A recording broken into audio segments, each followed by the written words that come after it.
Hello! Di ba usually pag October 31 or November 1, gumagawa ako ng mga short films. Ngayon, medyo iibahin ko muna. Nag-post ako sa Facebook page natin na magbigay ka ng mga stories nyo about sa ghosts. So, parang mga ghost encounters, ghost experience. And sabi ko, napipili ako ng 3. And dun sa pang-4, ako na yung magsasabi ng ghost story ko. Pero hindi ko siya ghost story siya ng mom ko.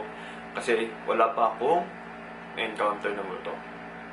Hopefully, wala. So, ito yung 3 ghost stories na napili ko through Facebook page natin.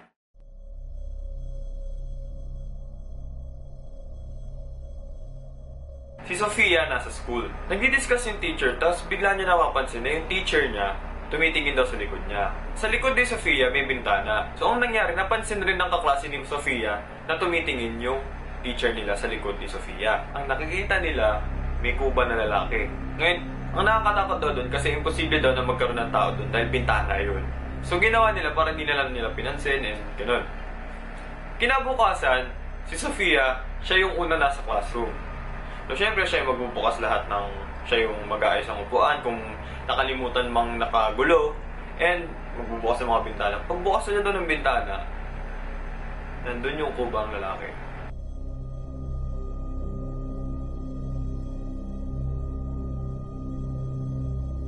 Noong time na yun, naglilipat daw sila ng bahay.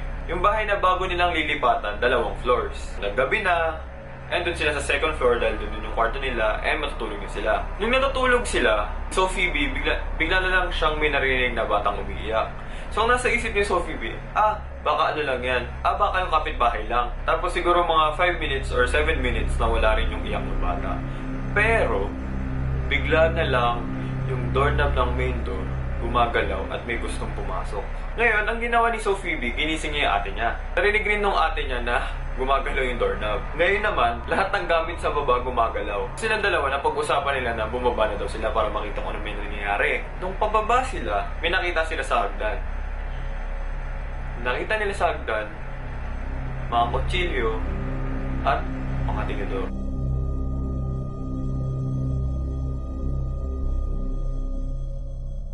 Pagkatapos niya daw maligo, tumingin daw siya sa salamin. Pagkatingin niya sa salamin, may nakita daw siyang sobrang nakakatakot na mukha. Yung mukha niya daw. And eto na, ang kwento ng mami ko sa akin. Yung mom ko, habang nanonood lang siya ng TV, bigla daw may kumatok. So ang ginawa ng mom ko, tumingin muna siya sa bintana, wala siya makita, so nilapitan niya yung pinto. Tapos yun pala, may bata na walang damit. So, ang sabi ng mom ko dun sa bata na, wait lang, kukuha kita ng damit, diyan ka lang. So umakyat mom ko para kumuha ng damit. Tapos, pagbalik na nanay ko, wala na yung bata. Ginawa ng mom ko, tinabi niya na lang muna at baka bumalik yung bata. Next day, habang nagluluto yung mom ko ng lunch, biglang may kumatok ulit. Pagtingin ng mom ko, yun ulit yung bata. So, yung mom ko, binigay yung damit.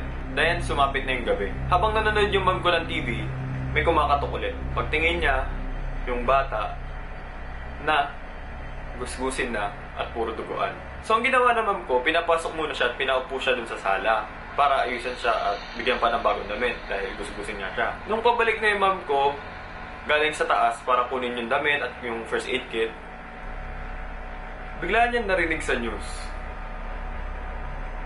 Bata, 5 anyos, patay, nasagasaan ng kotse. Nung narinig ng mom ko yun, nanlaki yung mata niya. Ang ginawa niya, sabi niya, bata. When we come to see